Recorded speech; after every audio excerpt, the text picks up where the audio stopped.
My name's Steve Hammonds. I'm a Kingsport Police officer. I've been working with the Kingsport Police Department since 1994. I'm a defensive tactics instructor. I'm certified through post or through the state to instruct police officers in the areas of self-defense or defensive tactics, which is commonly called by law enforcement. Police officers have to have at least 40 hours of continuing education every year. And what we try to do is we try to offer a variety of training. Part of what we do is in-services, where we invite other area agencies to Kingsport and we offer different training. Some of it's defensive tactics, it could be accident investigation or collision reconstruction, those kinds of things, crime scene investigation. But of course I guess my specialty is defensive tactics, so that's what we're doing this week. We've got members of the Hawkins County Sheriff's Office here and the Kingsport Police Department. And we teach a variety of things, from anything from weapon retention to disarming. Yesterday we spent 8 hours on the firing range where we had a firearms instructor take them through tactics on how to handle firearms and shoot, don't shoot situations. Room entry, building clearing, and those kinds of things took place yesterday. This morning, actually, what we're doing is we're teaching ground fighting. And what we know, what's sort of been a trend among law enforcement is years ago we did all our training, it was stand-up fighting. We taught all our officers how to punch, kick, block, standing on their feet. But what we realized was that about 90%, 95% of all fights end up on the ground into a wrestling match. And in the wake of some things that took place out west on the West Coast back in the 90s, there was some changes that came along, and thanks to the Gracie family, the Gracies from Brazil, they have designed and developed some programs for law enforcement specific to ground fighting. So we're teaching our officers how to fight on the ground so they don't panic or just don't know what to do. And sometimes when we're in a situation where we don't know what to do, a lot of times we do the wrong thing. So what we're trying to do is we're trying to give them as many tools as we can by teaching them how to defend themselves on the ground. This morning the technique they're learning is how to escape when somebody sits down on their chest or their belly. And that's what they're working on this morning.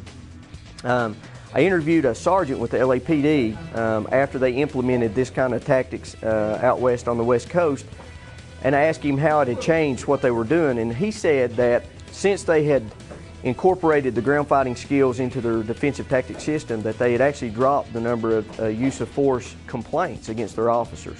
So it's more user friendly. It minimizes the need for a lot of striking techniques.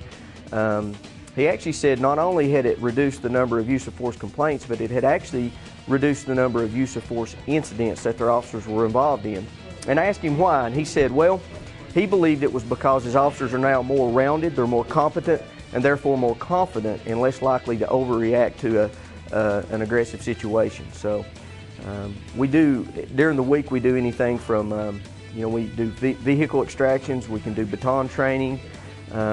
We teach them fight skills such as kicking, punching, blocking. We do live drills. We're going to do some live drills this morning where they're actually going to use force-on-force training. So, these guys come up and grab me. I'm going to grab him back, and we're trying to hook the head, control the head. I've got to be conscientious of my gun. I'm going to drop some knee strikes in there. I'm going to use the leg to hook his leg, and I'm going to disengage and go to other force option.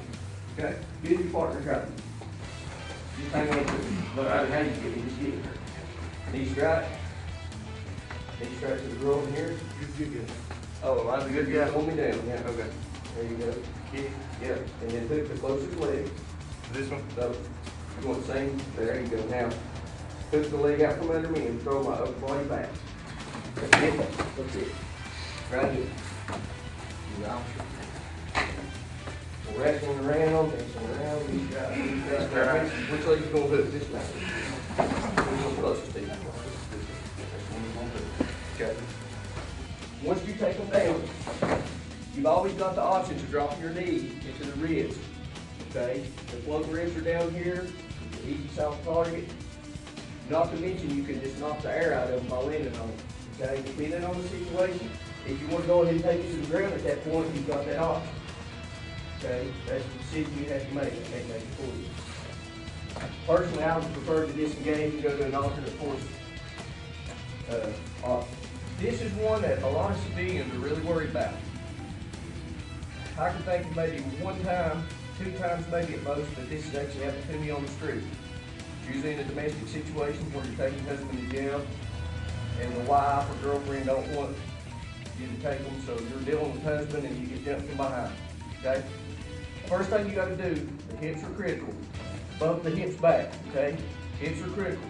Bump them back, take 1 step through, and come out. Come out from behind.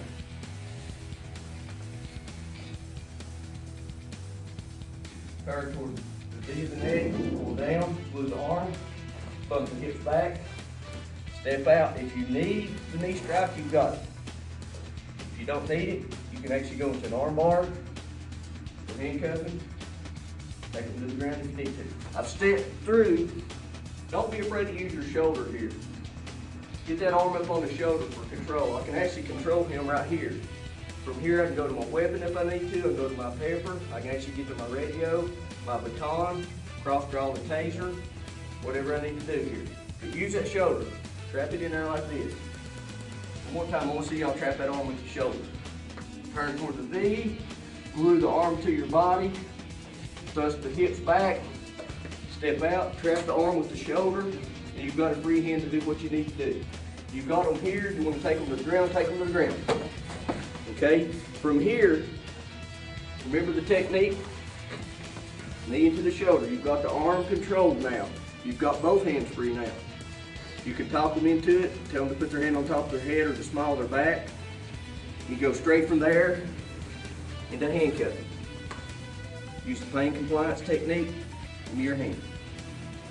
Go to handcuffing. So you're escorting the guy out, he tenses up, you sense that he's going to resist, maybe he balls his fist up over here. Okay, you're going to come in here, get the front wrist lock, squeeze the elbows together, pain compliance, sir, put your hand on top of your head, and walk them out. 2 officers at once can do the same thing. If this is the bad guy and we're escorting this guy out, he's left-handed, so he's not feeding him his gun over here. Okay, so be tactful in what side you select, right or left, depending on if you're right or left-handed. We're walking the guy out, he tenses up, we can both do it at the same time and walk the guy out. Okay? Good. All right, give it to your partner, try that. If the situation calls for it, he tenses up. Step 1, twist the wrist to the sky. Step 2, put his hand in your pocket. Step 3, bend him over. Okay? You keep your head up, keep your posture up. Remember, heads up. Look where my knee's at here. I've got it in the back of him. If I need to take him straight down, I can. But the technique we're going to do is the arm bar takedown. If you remember, you're taking your outside leg, and it's like you're sweeping the dust out of the way. So I'm here, heads up, taking 1 step. Notice his hand is glued to my body, and it will not move all the way through the technique. 1 step back, he's on the ground, but what have I got? The same exact technique we just fell into a while ago. Okay, facing opposite direction, this is what it looks like from behind. You're here, twist the hand to the sky, bend them over, get a good base, take 1 step, get them on the ground, go straight into controlling the shoulder and the arm. You go right into handcuffing, work on the pain compliance, till you get them handcuffed. Give it to your partner and try that.